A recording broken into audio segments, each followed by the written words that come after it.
Welcome to the Texas Signal. I am Odus Evbagharu, Chief of Staff for Representative John Rosenthal. I'm Christian Manuel. I'm Chief of Staff for Representative Joe Desautels. I'm Katelyn Caldwell, Chief of Staff for Representative Jarvis Johnson. I am Tamoira Jones, Chief of Staff to Harold B. Dutton Jr. And welcome to this special edition of Texas Signal Podcast. You're getting the dressed down version of the Capitol right now. Normally we're in suits and ties and blazers and all that stuff, and we're not in that today. And so today we're going to really talk about how the session went. 86th Texas legislative session, which was really interesting. Tamoira, I'm going to start with you because you're the most senior member in the House. How did you feel like this session went compared to others? It was very different before all of my other sessions. I think one, because we had a new speaker, so people didn't really know like how he was going to run the House, right? And then when you also factor in, you have a lot of more new members and just trying to, figure out like what's going on. It was very different though, just because it was this fake kumbaya, we're all gonna get along, and secretly behind closed doors people were wanting to strangle each other, right? So it was very interesting because you're used to people being very upfront with their disagreements and stuff they don't like, whereas this session you didn't really see it. So it was very different. It's very different from other sessions. Right, and as we go on, Tamoria, this is how many sessions have you done? This past session was my fourth session. Caitlin? This was my first. 8. And I'm first session. So Caitlin and I are the rookies. Tamoria and Christian are the vets. What about you, Caitlin? How did you feel about this session?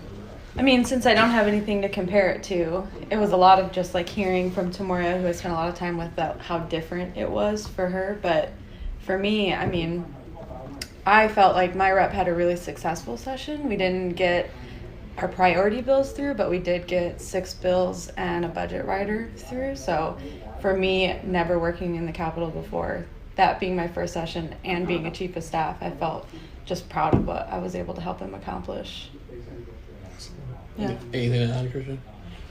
No, I just really piggyback off of what Tamoria said. It was just very, very weird, oddly busy for no reason session.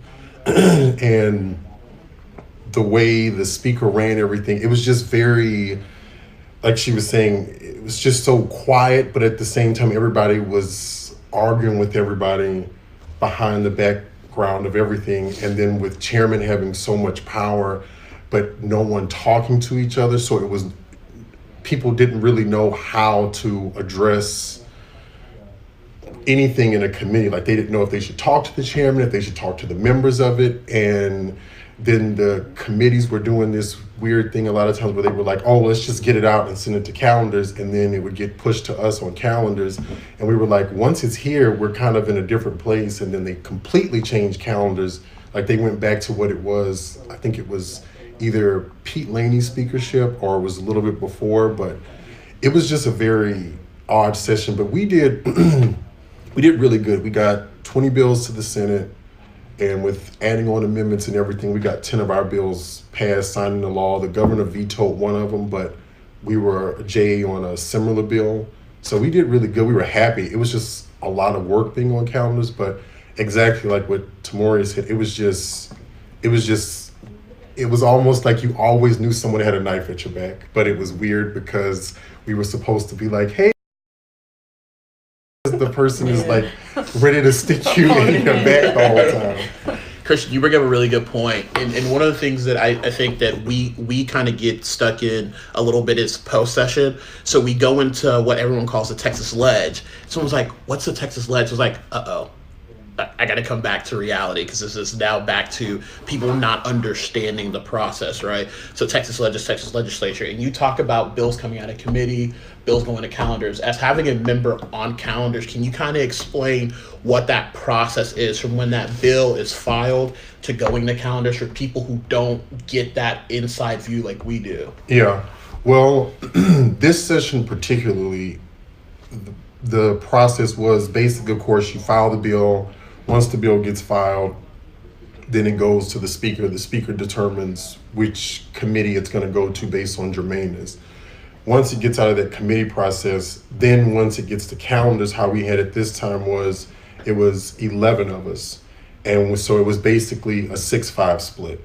So technically Republicans could get anything they wanted out of calendars, and Democrats could kind of slow it down, but they removed tagging. And tagging was just the process of like, I don't like your bill, and so all 5 of us could say, okay, we're going to hold this abortion bill this week, and then you're going to hold it for another week, and then we can kind of slow down the process, but they completely removed that. So now it was, we had to legitimately go and be like, look, don't let this bill out for us at least this week, because we had to try to stop everything in the committee it was coming from before it could even get to calendars. Once it got to calendars, if it was a priority bill, it was pretty much done. State affairs was pretty much completely stacked to where even if you pulled all of the Democrats off of state affairs, because my boss was on state affairs too, they still had a quorum to vote everything out. Right. Calendars, if we would have pulled all 5 of us, it wouldn't have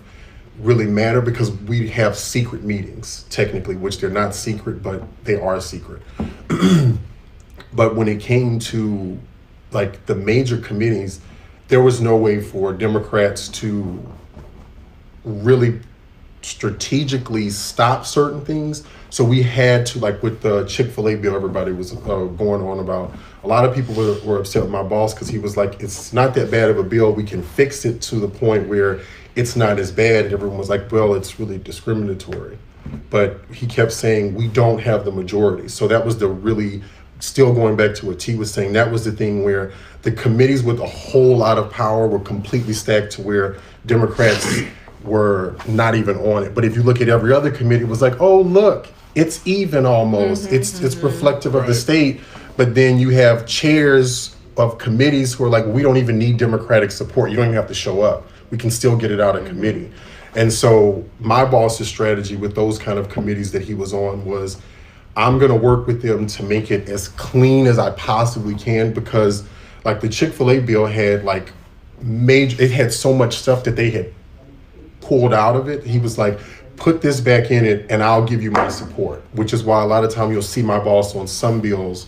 He was like, because once it gets to calendars, if it's horrible as it is, it's still going to get out and we're still pretty screwed. Right, and that brings me to that next point, Tamoira, Katelyn, is he talks about one of the bills that was out there was the Chick-fil-A bill, which was it goes back to San Antonio, not having Chick-fil-A at the airport. Really, it was because they weren't able to fulfill their contract, but a San Antonio council member kind of popped off and said something about LGBTQIA, and it turned into this big thing.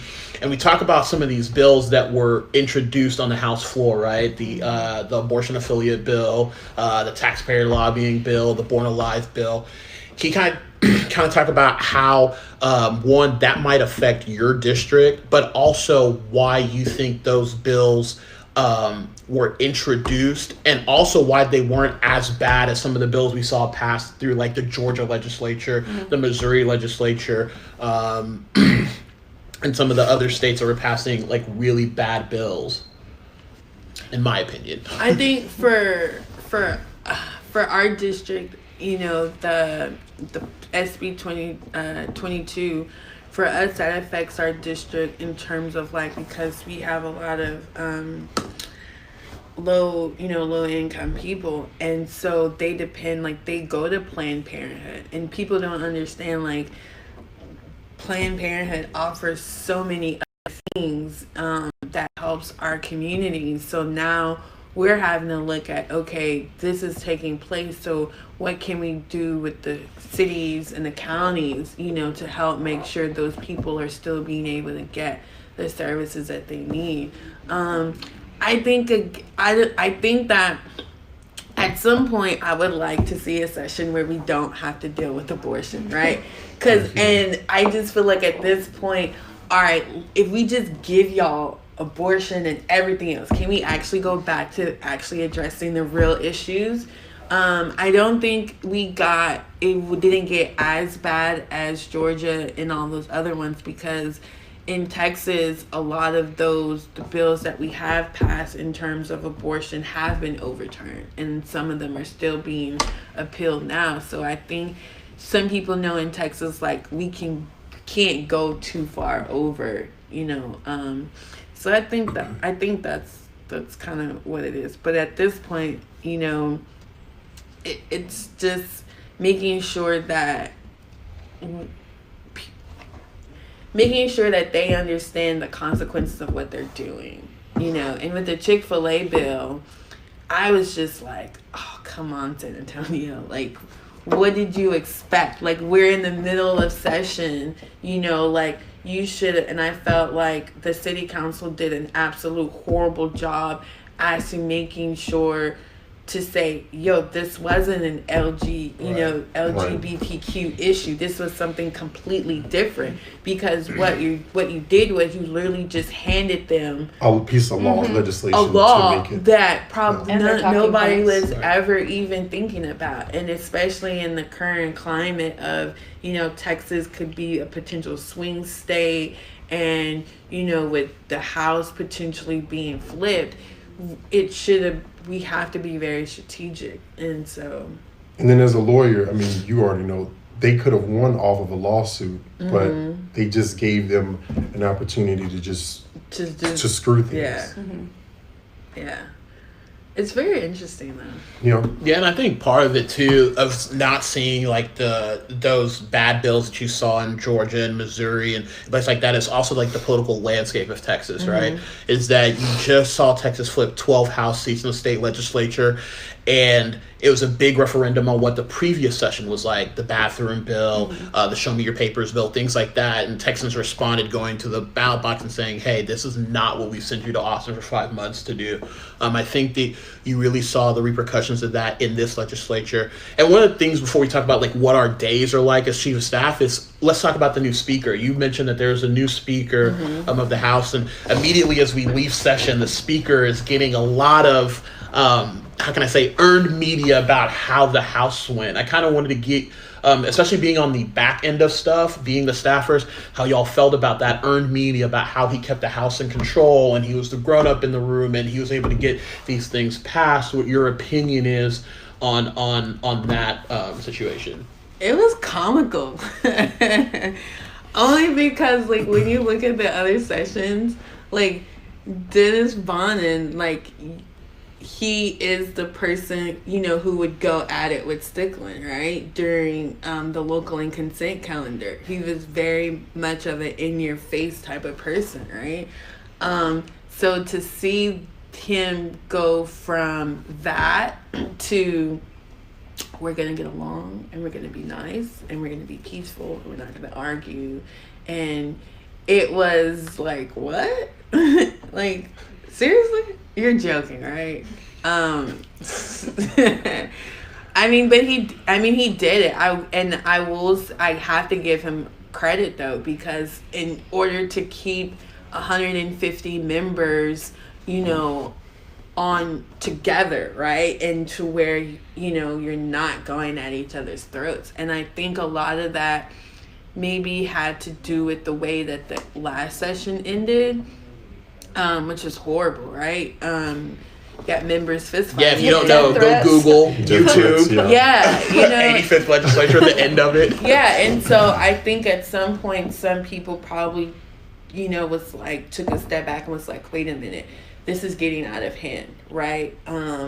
We need to regroup, try to figure this out. But I also think it was more so of a survival, like, wait a minute, they just flipped these 12 seats. The climate is changing. Let's give them anything to run off of. Yeah, I think that's really going to play well to the Republicans' advantage. I think when you look at it, you bring up a good point of how they stacked committees. Like, there seemed to be this idea that Democrats were faring pretty well under Dennis Bonnen, but then when you really look at it and you do, like, a deeper analysis of it, like, not really, because the committees that actually are passing the bills that are the most impactful, that are priorities of parties and members, those are committees that were Democrats basically don't have any power. Right. And they, we have chairs of other committees, but were there any big major bills coming out of those committees that were like taking news media headlines about stuff? No. But it's good for Republicans to come back and be able to say, like, we worked great with the Democrats and look at all the things that we accomplished together. Like, but yeah, I think it's just, that was a good move on his part for his party to, you know, try to scrambling after 12 seats flipped. No. I agree. Like, just piggybacking off of both of what they both said. But for me, I guess, being in the legislature since since 04, Dennis Bonnen is extremely smart. He basically took all of his predecessors. He took the speakership of Pete Laney, of Tom Craddock, and he learned a lot under Speaker Strauss. Right, and people always kind of want to throw Strauss now under the bus, like he didn't do what he was supposed to do. He did exactly what they wanted. They wanted to run the House after being controlled by Craddock for so long. And so he did a really, really good job he basically mixed all of those speakerships together, and he strategically planned out this session, which is incredibly, incredibly smart. And the good thing about Republicans is that they follow the party line, and so they just go straight down the path.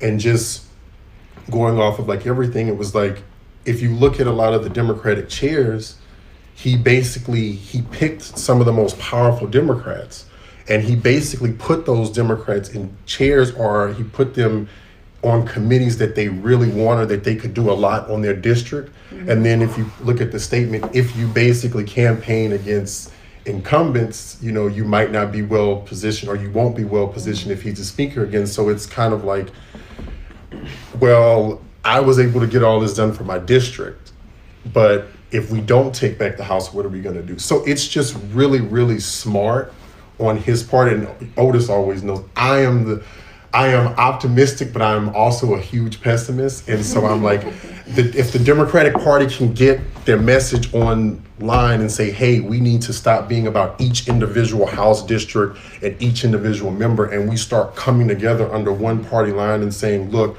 we're going to find some happy medium and we're going to run with it, we can have that kind of power. But I think he did an amazing job with what he did, because if you really look at it, there was not one personal privilege speech at all this session. And there were so many times we're like, what is going on here? Why are these bills? If they were working so well with Democrats, there's no reason that the Chick-fil-A bill should have even hit the floor, knowing that there was so much opposition to it. And there is no reason that, I can't remember the number, but the abortion bill that many of the Democrats, we just voted present, not voted. HB 16. That was HB 16. There was no reason for that bill. Like, there was absolutely no reason for that bill to hit the floor. How do y'all think about that vote, though? The president not voting for the vote? I liked it. Personally, I thought it was really good. Well, and then you guys know my boss is kind of like, he's been a pro-life Democrat for years, and slowly we've been getting him more to like, all right, because we don't have a Planned Parenthood in our district. Right. Like the way our district is set up, we just really don't have that. And so he's always like, for us to vote pro-life is like, oh yeah, Joe's a God-fearing Catholic, and he's Catholic. Like, he's a 70-year-old hardcore Catholic. You know, no meat on Fridays during the, like, he's just hardcore with it. And so it's like, to get him to understand, like, hey, like T was saying, our district is a minority protected district. We're the only and the last minority protected district in all of East Texas. That's it. It's just red, red, red, blue, and then red until you get to Houston. So I'm like, we have to protect those people. And so it's just, it's just strategic. He did great to me this session. As far as his party goes, he did absolutely what he was supposed to do. That needed to be fast-tracked was fast-tracked, and everything that didn't need to go through. That abortion bill, the one that, who was the Tenderhold? The one that all of a sudden, the one that would give you life in jail. It would make it a capital. If that would have got to Calvers, it would have almost had no choice but to come out, because it was a 6-5. Right. But the chairman stood up to say, we're not going to do that to Texans, but we have a bill where literally You have to go in, and a woman, or as my boss literally said, he thought it was the most hateful bill. It was the first one I remember he ever voted against for. The abortion bill, the sonogram bill. He said he thought that was the most hateful thing he'd ever heard, that you're going to force a woman who's having an abortion to be like, hi, baby, bye, I'm going to kill you tomorrow. Right. He said that was disgusting. He said the most hateful thing he had ever seen in the Texas legislature. Yeah, right. And it's interesting you say that, because my boss is a Christian, Christian Catholic. Sorry, he's Catholic. And he's 73, right? Right. And so personally, he doesn't, believe in abortion because of his faith, but he also recognizes that I cannot legislate my district solely based off of my personal beliefs, because I have a district who are Christians, they're Catholics, they're non-denominational. So I have to vote in the way that my district is. And we did, he was the only no vote on the Born Alive bill. Yeah. And people were like, did he not get the message of the president not voting? And I was like, no, he does not agree with this. He's gonna vote no.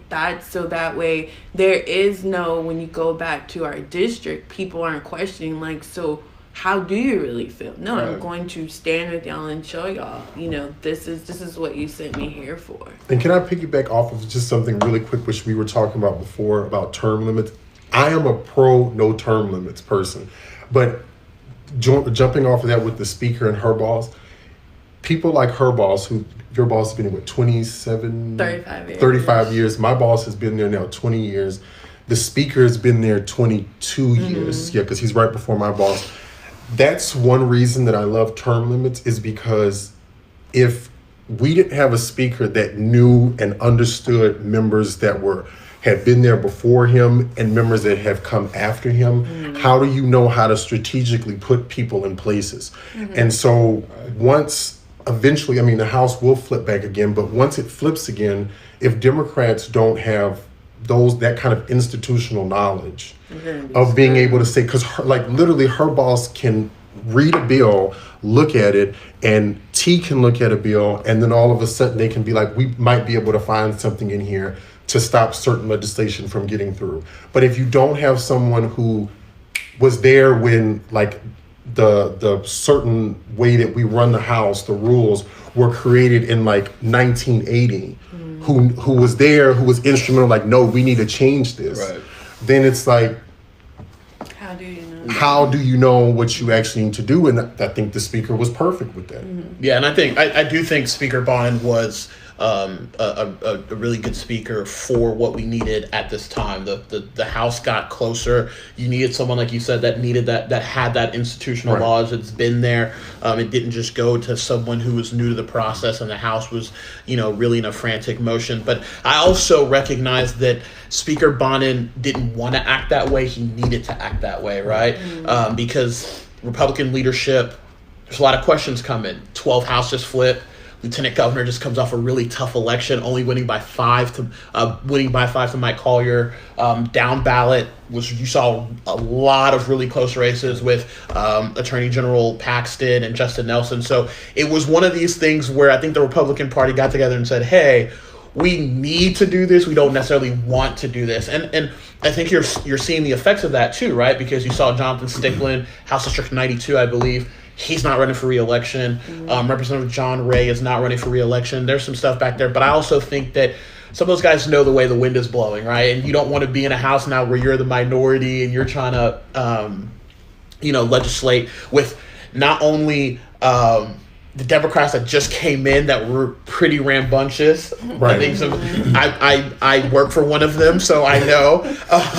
But also the new Democrats that'll probably come in too as well that are going to be pretty rambunctious themselves. So it'll be really interesting. But I do for the time that we needed, and that was really cool. But one of the things that is really cool about our jobs, right, is that again we get to see everything in the background, right? The sausage making. So Katelyn, kind of give us kind of day to day of how your office ran and what you did as Chief of Staff to Representative Jarvis Johnson.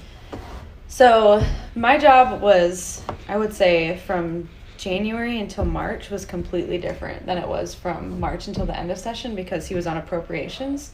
So the first half of session, while everybody else was just like, nothing's really going on. Appropriations. Nothing's happening. I was like getting into my office at 6:30 in the morning and like trying to finish reading like 150 pages. I had, which means you were late getting there at 6:30. Yeah, right, because they were, and, the appropriations hearings start at 7:30 in the morning. So, and some of that too is like making sure that my boss is getting there on time and like he has everything that he needs for the appropriations hearings. And yeah, like the first 2 months of session, I literally met with the government affairs people for like 25 state agencies, and they just wanted to tell me about their, their ask, like why they need the money, and I really had to like synthesize all the information and then, tell my boss, yes, I think you'd support giving $500 million to DPS, like, so that was kind of overwhelming, to be honest. Like I had never worked in the Capitol before, and then the day of the when they all came back for session, he's like, I'm on appropriations. I was like, okay, like, I guess I'll figure out how the state budget works, like. Right, and tell folks like what is appropriations, because people really don't understand how much of a task that committee is, and it, oh, by the way, has 5 subcommittees, so that's right. Why it's like crazy. So yeah, like the legislature has to pass a state budget, and they set the budget for 2 years.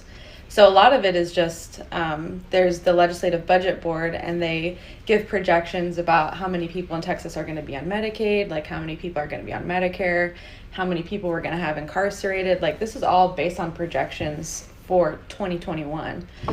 So my boss sat on Articles 1, 4, and 5, which was like the Office of the Governor, the Secretary of State, the Comptroller, the Attorney General, and then all of the judicial branch, and then criminal justice, so incarceration, so TDCJ, the Justice Department, all of that. So that was a lot, and it was kind of all over the place.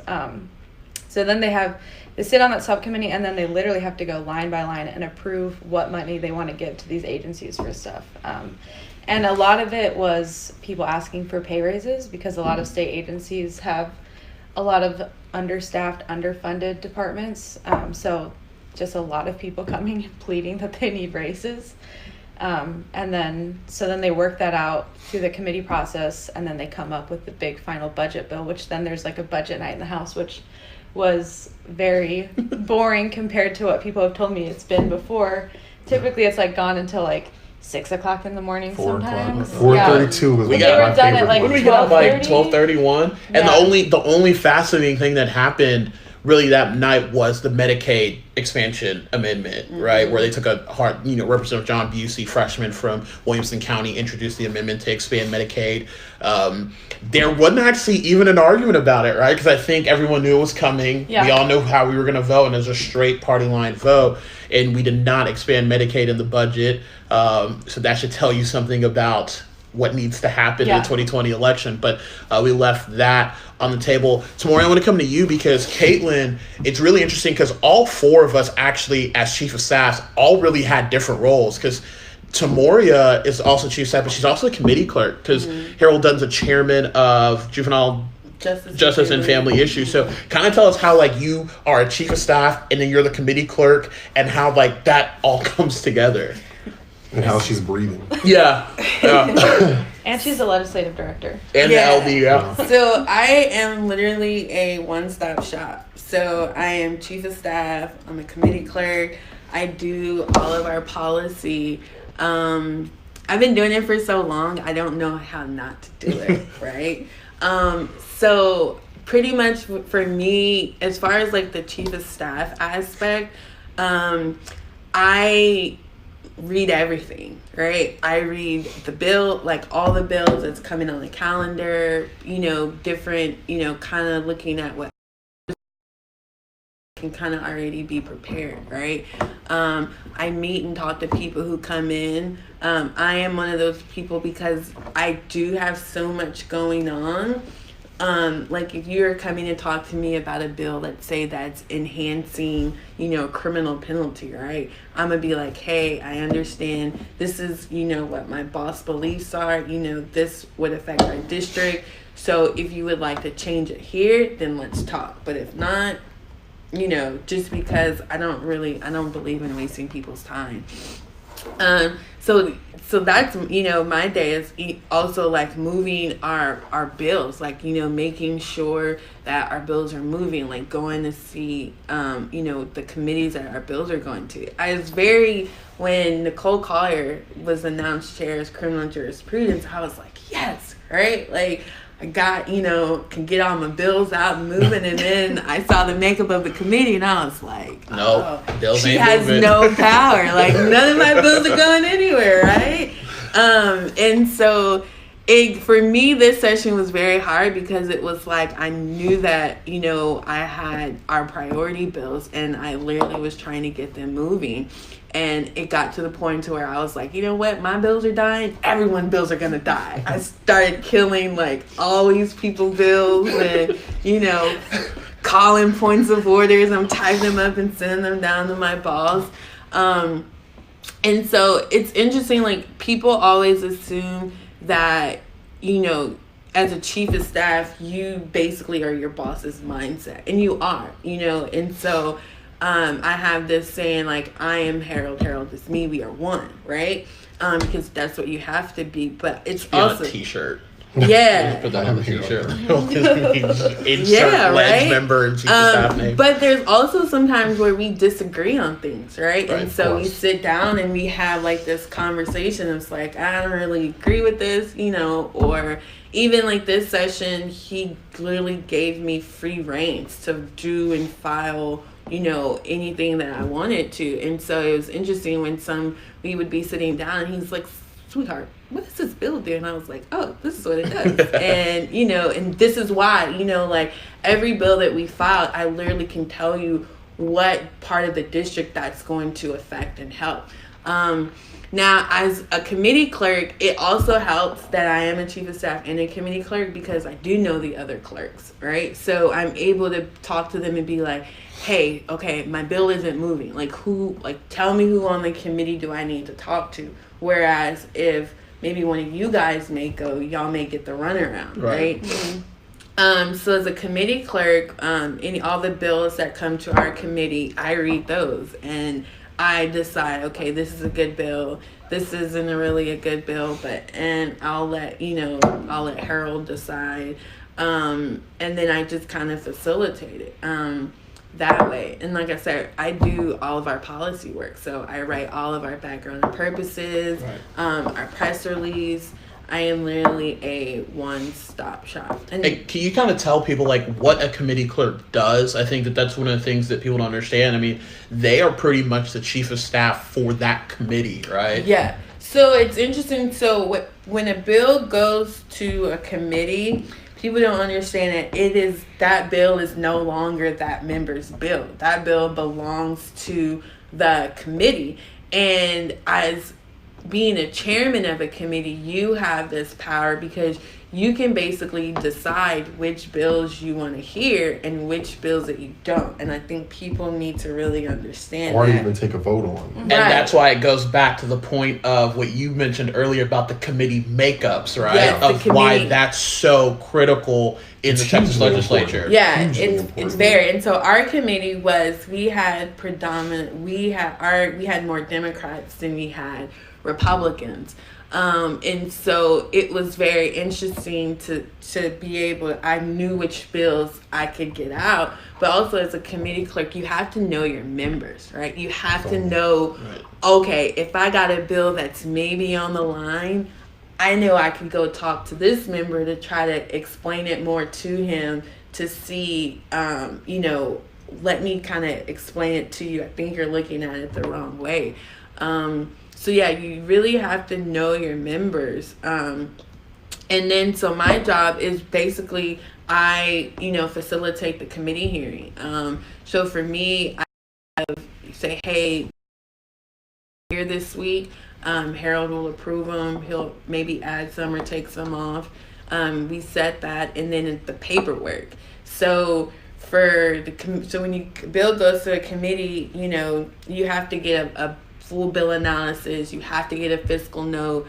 But you also have to read, because if someone calls a point of order on, a bill, that people look at the committee clerk. They don't look at the author. They look at the committee clerk, and it's like you did something wrong. Like you either kill this bill or, so a committee clerk's job is it's stressful, right?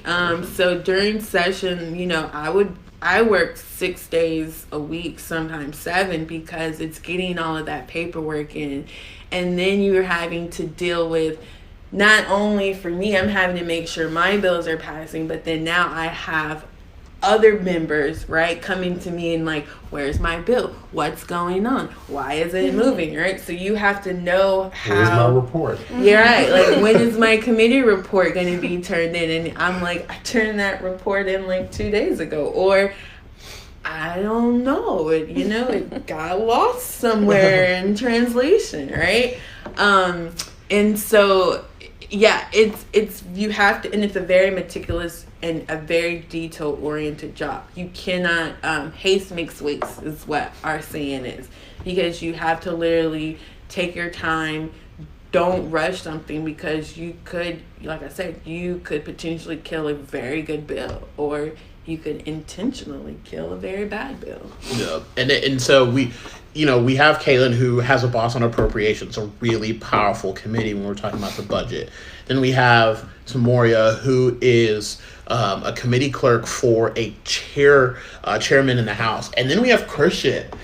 Christian's office, I would know because I was there a lot, was one of the most trafficked offices in the building, because his member sits on calendars, which is, I would say, the most powerful committee in the House, because they set the agenda. Yeah. So tell people like how that was, and having a member on calendars and people bugging you, being like, "Hey, it's the chief of staff in. I got a bill." I mean, literally, you had a box full of like flyers trying to advocate for these bills. The closet filled with them too behind. Yeah, it was insane.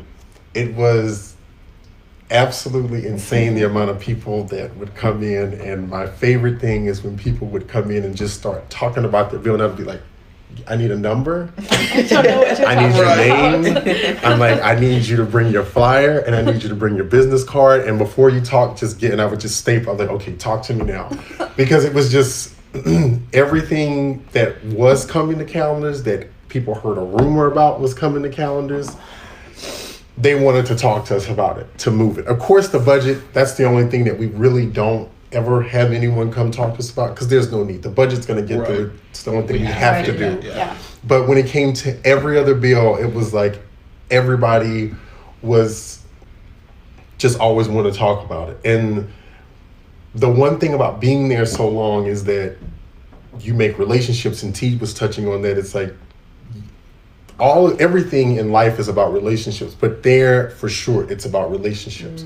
And there would be times where, like, and I can say this without saying that, but like T was like, what happened to my bill? Why did it not? And I'm like, I could be like, look, you need to find out who else does it. I'm like, because we can't find out right now. Right. And that way you could get bills out. And basically this session since there was no tagging, we had gold markers and blue markers. Gold was push it through, it's a priority bill for me. Blue was hold it. If you got enough blues, you could stop anything. If you had 6 blues, you could stop anything, which is one reason why. And it was like a blind process. It was a right? blind process. You didn't know necessarily who was putting gold, who was putting blue. So you're kind of hoping we match up. So I hated that. I loved it. You know what? I loved it. Like, I honestly did love it, because it was like, for one, it gave me an opportunity to leave the office whenever I wanted to. But because it was literally like, once it got to a certain point, and you and I talked about it during the session, when I was ready to kill everybody, I was like, this doesn't make any sense. We're not moving anything like we're supposed to. It was more of when we got our packets, which were confidential, which was just because something was sent to calendars doesn't mean it was before us to look at. Right. And so once we got that packet, it was like, all right, I can use, like, it was your raise the age, which all of Democrats love that bill. But it was like, there would be times I would tell my boss, I'm like, Rep, I need you to go talk to the chair. We need to get that vote. All we need is one more vote to get this bill out. Right. And he'd be like, they don't want, I'm like, tell them to just give it to us. They've given us abortion, at least give us raise the age. Right, so it was like, there would be times when it was just a constant running, which was the thing I liked about it. But at the same time, it was a pain because no one explained to people what the actual new process was. Everyone thought we were going off of this process where under the old chairman, it was like, oh yeah, no, I'm not going to pass that bill. Don't worry about it. And then next week it's on the floor. He would just do whatever he wanted to do. It was like the Wild West. But with this time, you literally had to lobby every member. And it got to the point with my boss where he was just like, one day he's like, I'm not dealing with this. It was probably like the second calendar. He's like, I'm not dealing with this. You deal with this. You run these people down and figure out. So it was fun, but it was also stressful because there'd be times where we had to look at 800 bills and we could only pick out 50. Right. And it was like, okay, so we have to get a priority of 50 bills that we really like. But then we also have to try to get the other 4 Democrats to try to align theirs with ours and ours with theirs. And then we got to find out what are like the top 10 to 20 bills we really, really need to get out and at least get one Republican on each different bill to throw in. So it was like, so on certain days, like it was actually around budget time. It was like, all right, I was like, I need you to talk to this person because you know him. And I'm like, I'm going to go talk to his chief because I know her. And I'm going to go do this. And I'm like, I'm going to be gone for an hour. And so I'm like running around like, I need this. What do you need? You tell me, I can give you 2 if you can give me 2. Right. And so it was just, it's literally bargaining. And since they don't have that on the Senate side, it was, when the senators realized everything changed, then they start having to do it, and I was just like, God, yeah, because people forget there's not one chamber, there's 2. So the process that we go through in the House, you have to go through in the Senate as well. And it's funny, there's something that you mentioned earlier is the bill numbers. I think they said that there was like over 6,000 piece of legislation filed. So it's funny because people will come talk to you about bills and just be like, yeah, so House Bill 248 and SB 59. I'm looking like, what? I know my bill number. Yeah, I know. Like, I'm sorry, but I don't know the caption for every bill in the House. And your boss had 100 bills that he filed? Yes. So and it's funny, like, how do you know these numbers? Yeah. I'm like, I know my bill. That's it. That's it. I don't know. Like, you're and not, then even sometimes I forgot our bill numbers. Like I There's would be only talking one bill to people, like I'd be talking to advocates or whoever about the bills, and I'd be like, it's HB, and because you would file a bunch of them right in a row too. So a bunch of them are like 1139, 1140, 1141. Like, so then they all just are. They get together, and people don't realize, like, hey, we are. And the thing about it is that people forget that, like, we're not only following our legislation. Our bosses sit on committees that are following other legislations that we know are necessarily not good, or they're really good, and you're trying to keep up with that. And so I think sometimes people forget, like, we have to keep up with them too. Or and like, they think that we're keeping up with them. When people are bringing her, like, these are my boss's priority bills, what can you do to help us to get that out? And then people are like, this is my boss's priority bills. Yeah. And that's like also a good thing, a benefit of being a committee clerk, because, you know, like if I got a bill over, you know, say I got a bill in criminal justice and one of the Republicans are, you know, they aren't for it, or they may be on the fence, but I know they have a bill that they really want in this other committee. Right. I'm about to go talk to this committee clerk over here and be like, hey man, just get it out. Can you know, so I have that ability to kind of help and negotiate, because people don't understand, like, as staff, you have to negotiate too. Right. Like, you have to know, like, who likes who doesn't like who, what staff gets along, you know, like what members. So, and committee clerks have one thing that you haven't said, which I was surprised, is what a lot of people don't realize how much power a committee clerk has is, yes, she has so many days to turn her minutes in. All committee clerks have so many days to turn their minutes in. But one thing people never talk about in the process is your bill can get a hearing. Your bill can get a vote. Right. Your bill can then be reported. Mm-hmm. Right. But a clerk has to turn in her minutes, but at the same point, turn in the report, but technically you never have to turn in that report. And it's not against the process, it's not against the rules. You have a really good bill that your boss can be like, you know what, I'm gonna let them think they have this going up until this part right here. Right. And Run the clock out. and then all of a sudden they'll be like, don't turn in the report. Or you hold off the You hold the report report. and you use it as leverage. Exactly. You know, so you use it as leverage. And it's not a point of order. You can hold that report for 2, 3, 4, 5 weeks. Yeah, It doesn't You matter. can turn the report in on the last day The of the session. session. And that's why we talked about things. I think all of us have mentioned this in some form or fashion. Maybe we haven't used the word, but that building is really all about relationships, right? Yeah. And that's why it's really important. Whether you're a Republican or Democrat, it's very crucial. Like for me, I'm coming from campaign world, and you know we are playing a full-on collision sport, and we are trying to beat each other to death till November 6, 2018. And I'm just like, you have got to calm down. And then you get Like, it is not that serious here. then when you get to the Capitol, and completely it is different. Governing is completely different, and you have to be able to work with people that ideologically just do not agree with you. But as Democrats, it's even another level because it's simple math. It's 83-67. So you can't get your bill passed just with Democrats. You have to go on the other side and get legislation that works for both, and how you appease to that person, how it can benefit their district. And that was something that was very fascinating, very interesting. I also think that there's still some parallels in it for those who are in the campaign world, because you do have to go build relationships. You have to go lobby those members.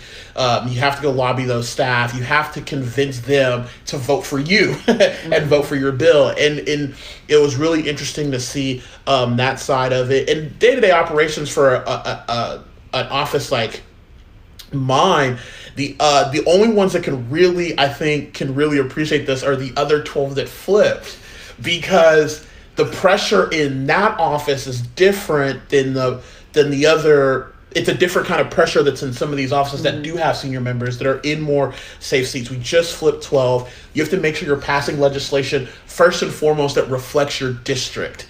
And if it doesn't reflect your district, you better figure out a way to make sure that you can spin it in a way that it does reflect your district. Right. And then, sitting on committees, making sure that you're not ticking off the wrong person because, you need to pass something. You need to get something out. Oh, trust me, I have stories. Like it is, it's a delicate balance. And I thought that the process was really interesting. And one of the things that I kind of want to talk about, and we'll wrap up, is now we do talk about the makeup of the House. And right, it was 83-67. It was really close, and we know that we can't get super political because of the positions that we hold. But from your standpoint, let's say we do get the majority. What do you think Democrats should focus on in the 87th legislature of getting passed and getting through the House? And if we don't get the majority, what should Democrats still try to focus on and still try to get through the House? Well, I'm just going to jump in because I'm passionate about this one. We have to win the majority. Yeah. Or we are screwed till 2030. The most important thing Democrats have to do this session is we have to redistrict Texas the right way. Not partisan more towards these. We have to redistrict districts that are similar. Because what people fail to realize is Texas has been a majority minority state since 2010. Right. We do not have an electoral district carve out except for minority districts like T's in our district which is protected. But at the same point in time, those districts are so heavily targeted as much as they can, which is packing, throwing as many blacks and Hispanics in one area so you can carve and create this solid red or purple district, when actually you should still have T's district and have another district that is 50-50, instead of doing one that's, it's 50-50, but really it's 60% Republican, 40% Democrat. The 55-45. Yeah, we really have got to focus on redistricting. And I've said this before, and I just will always say this, the one thing that gets Democrats the most is that we have got to stop being loosey with the football and playing these identity politics games. We have got to start saying, when someone is bringing up Chick-fil-A, we got to start saying, that's cool, Senator and such, but let's talk about what's really important and about the fact that you're trying to make divisiveness during an age when we're trying to do redistricting. That's the most important thing. We have to start calling members out on the floor and saying, why are we talking about this when we're supposed to be talking about this? Right. That's still germane to sitting there saying, you know what, it's okay. If we don't get the majority, we're screwed. We are screwed. And people will not realize it. We are screwed. And we have got to either, we're going to get the Senate district that we lost. So we will have, if everything stays, we will win that district back. But we've got to start thinking party-wise. What is the most important thing? We need to be able to say party-wise, okay, we're in two factions. That's cool to be in two factions. The liberal faction and then the middle of the road faction. We have got to start making policy where we say, you know what, the Democratic Party stance is that we have two factions of our party and we're going to support both of them. But the main thing we have to do is redistricting. And I say that just to back it up. If we can redistrict Texas the way we're supposed to redistrict it, all of this other stuff that we're fighting on, which is stupid, we don't even have to think of. Yeah. We will be able to completely fund CHIP. We will be able to do mental health, wellness. We will be able to stop doing identity politics. Why are we arguing about bathrooms when most places have unisex bathrooms at the same point? Yeah, we need to be arguing about it for trans and LGBTQ rights. It's important, but that doesn't need to be what we need to constantly be arguing about, because we already know that people are people and we need to support each other. But we can't do anything with the map that's carved as it once was, where you have a district in the valley that is predominantly Hispanic and most people are living in colonias or places where they don't have running water or things like that. And you have a district with someone who's running, and it's all of a sudden this great the running man district that's Republican. There's no way. We've got to stop playing identity politics, and we've got to stop playing the whole racial divide. We've got to start going down there and saying, hey, you know what, in the valley, let's talk about what's actually important. Democrats need to do that message on the floor while they're doing redistricting. They need to be out there saying, we're going to stop saying, oh, the poor valley, and we're going to start saying, you know what, how about we make sure that it's in law that children throughout the state, no matter where they come from, their books are always up to date, and their classrooms have running water, and their classrooms have everything that every other classroom has. There's no reason that ethically children in the valley or children in poor districts have textbooks that are 3 years, 4, 6 years behind. Right. Redistricting is the only important thing, and if we don't, we have to do whatever we have to do to fight for our life. And I will say it, as my boss being one of them and hers, if we have to leave the state, we need to leave the state. We do. We need to be able to say, if we are not given a fair shot, if we don't win, we will leave.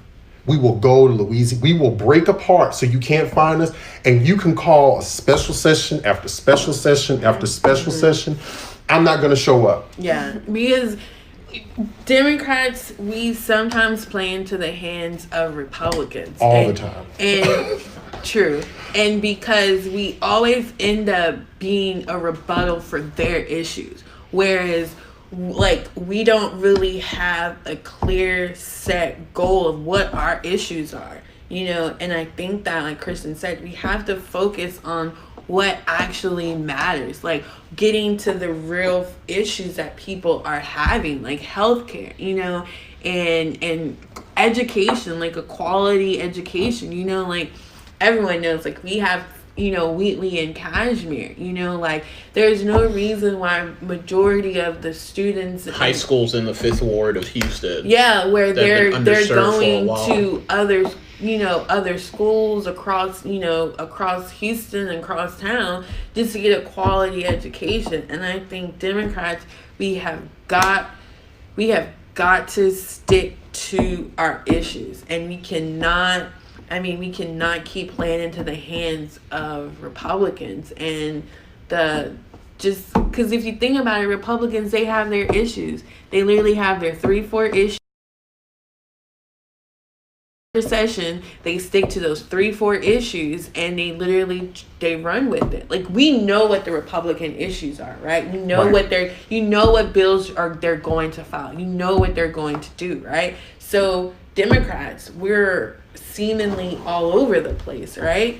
And we don't really have a clear message as to, you know what, going into this next election, these are the issues that we're going to focus on. Right. And I think that in order to do that, we have to have much better leadership.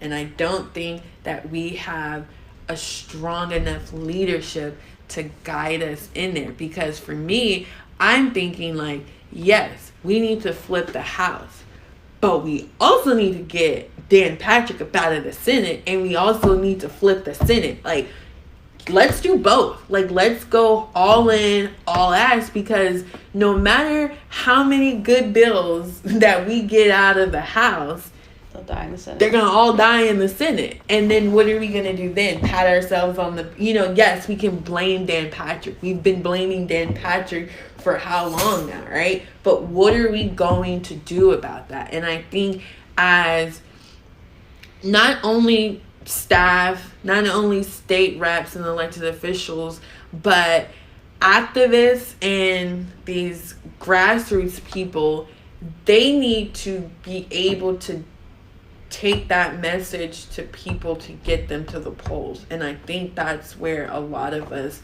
we in the Democratic Party, we don't really do very well. We don't explain to people how this affects your day to day. And like when people talk to me, and I have friends that talk to me, when they talk about the presidential election, I'd be like, let's not talk about that. Because it's not important. It's not really important. Let me talk to you about what affects you day to day, right? You have this issue.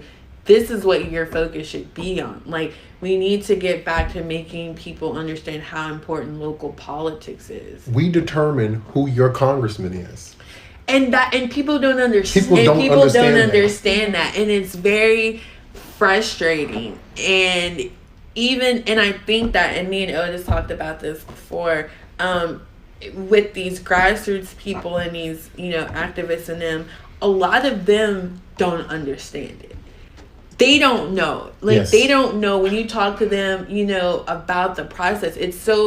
It's foreign to them. It's like speaking another language. And I think it's very dangerous, because these are the people that are supposed to be closely connected to the voters, and they're not able to articulate, or when they do, they're articulating the wrong thing. There's a huge gap in between us and them. Yeah, and it's a disconnect. So then even it's just like people don't understand it. Just because, yes, you are a senior member of a minority party where you still have to get other people to vote for. You need 76 votes to get a bill out of the House. Right. You don't have 76 Democrats.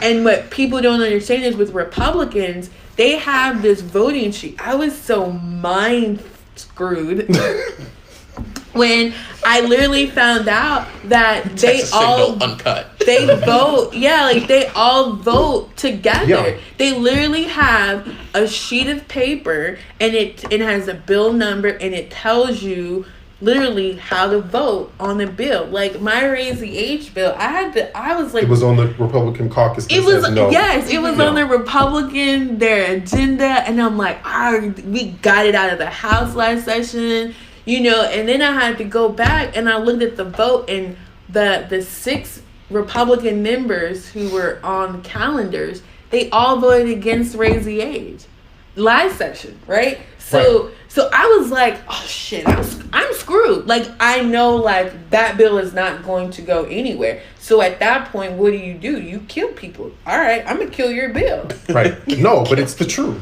Yeah, and I think that we're killing people in the Texas legislature. Not really. We're not people, they're bills. They're bills. But that's fascinating that you bring all of that up. Katelyn, I kind of want to go to you, see what your thoughts are, too, especially when trying to get the majority in, if we Yeah. do say the minority, and the focus is for 2021. I agree redistricting is a huge thing, and I think kind of to follow up about this idea that the Democratic Party needs to have more of a unified platform, I think first and foremost, healthcare has to be on there. Texas has the highest uninsured rate in the entire country. If people aren't talking about that, they are doing an injustice to the people who live in this state. I think secondly, criminal justice reform has to be a platform that is on the front page with the Democrats. We spend $6 billion incarcerating people in Texas. Right. Think about how we could get books in people's schools. We can make sure that kids have running water. We can expand Medicaid. We can fund all of these other programs that the state just doesn't have money to do now, because we have $6 billion being funneled into TDCJ to incarcerate people. And I think, there's a whole other thing, a bunch of other stuff that's associated with criminal justice reform. Texas is viewed as this like capital punishment. The death penalty is a huge thing here. Well, there's more people who die in TDC custody from suicide than they are put to death. And that's huge. And I just think that that's something that is not on a lot of people's minds. But to people who work in that building who are deeply invested in criminal justice reform, it's like, why aren't people talking about this? Because we still have the perception all criminals are criminals. Right. Yeah. Right.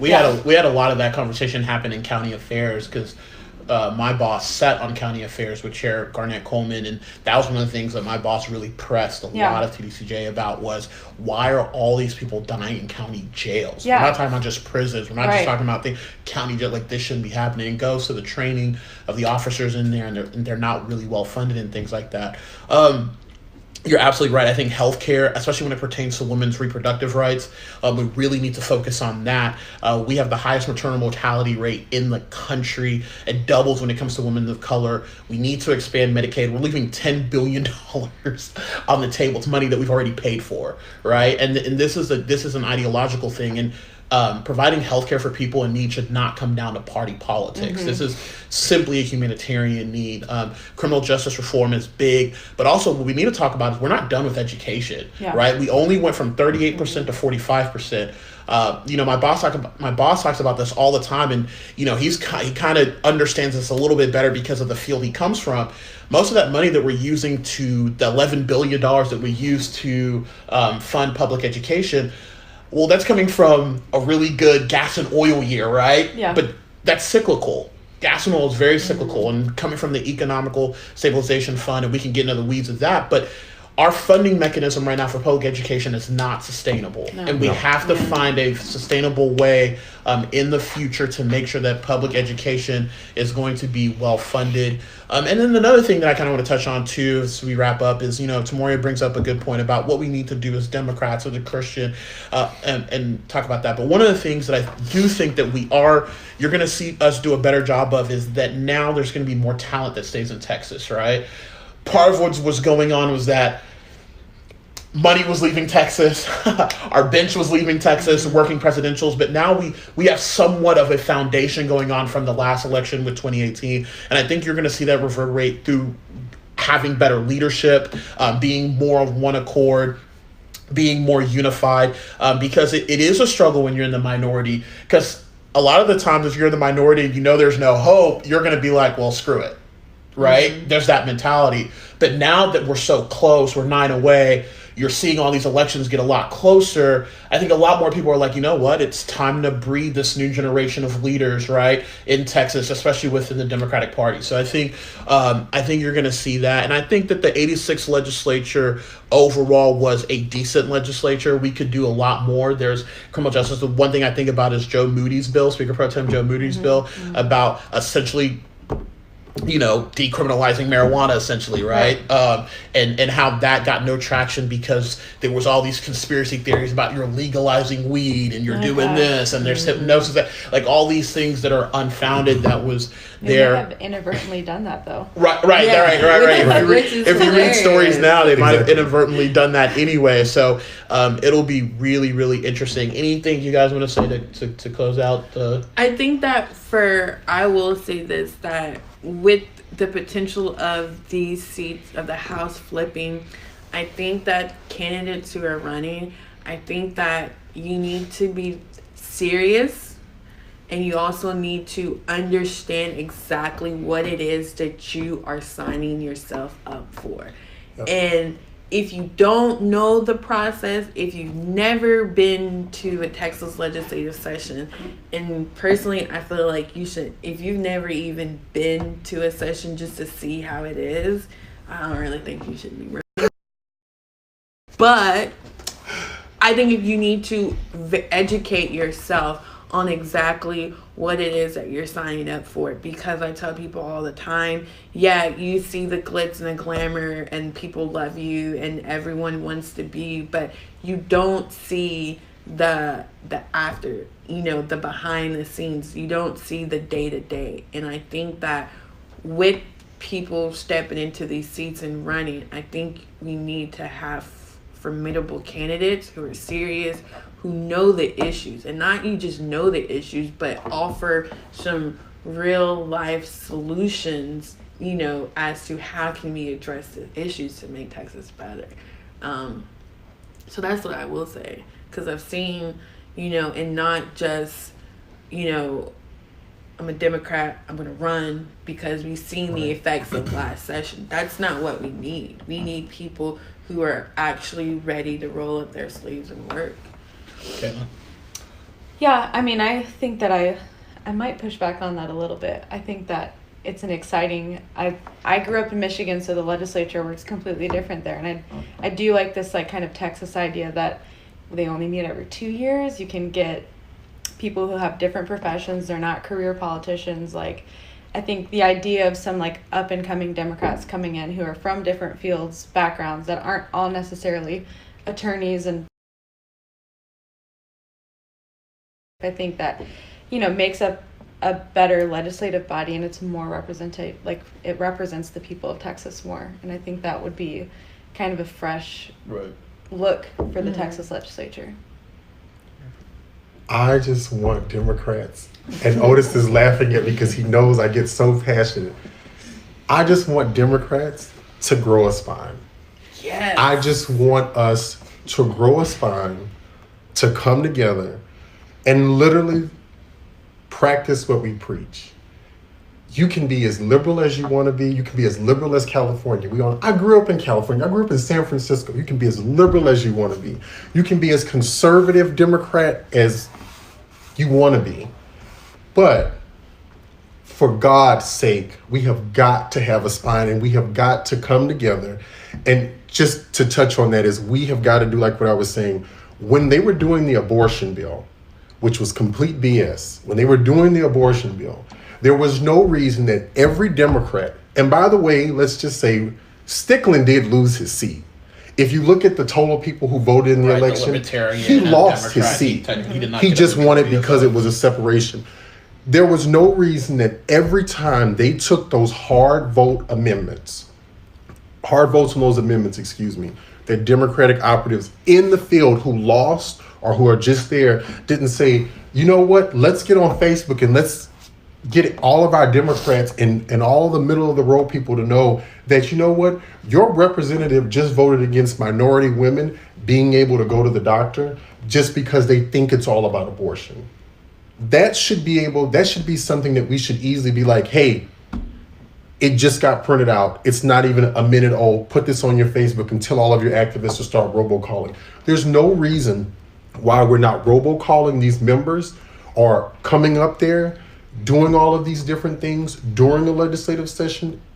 Just like we have to work during the session, they need to be campaigning during the session when we can't do that. If we get together and grow a spine, I guarantee you, if all of a sudden his district is like, hey, I just saw he voted or she just voted against this bill and I need that, that's going to change their minds if it constantly keeps happening, because then they're going to get calls from their mayors, from their city council people, from their school board. There's ways to change people's votes, but we have got to get our grassroots to know that election isn't when you stop. Election is when you're barely halfway there. You have to watch these major bills and force these people in the seats that we've lost to come together.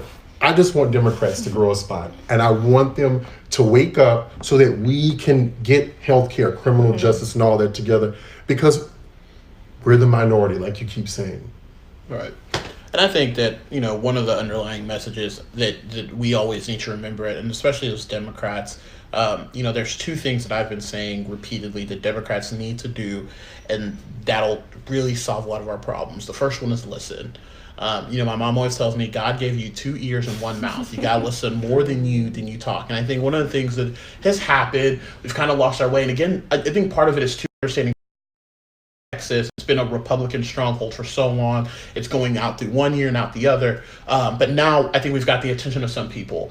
And with that being said, it's incumbent on us to start listening a lot more and not just assume that, if you're in the Valley, you're just talking about immigration. Or if you're in a black neighborhood, you're talking about just criminal justice reform. Or if you're in a white neighborhood, you're just talking about cutting taxes. Like, there are different issues for everybody. And I think that we need to listen more, listen to people's issues.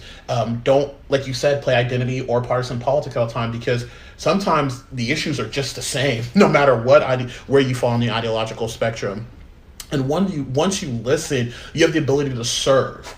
Right? So once you've listened, serve. Like, go into those districts and say, okay, we've identified this problem, we've listened, now it's time for us to serve you, it's time to represent you.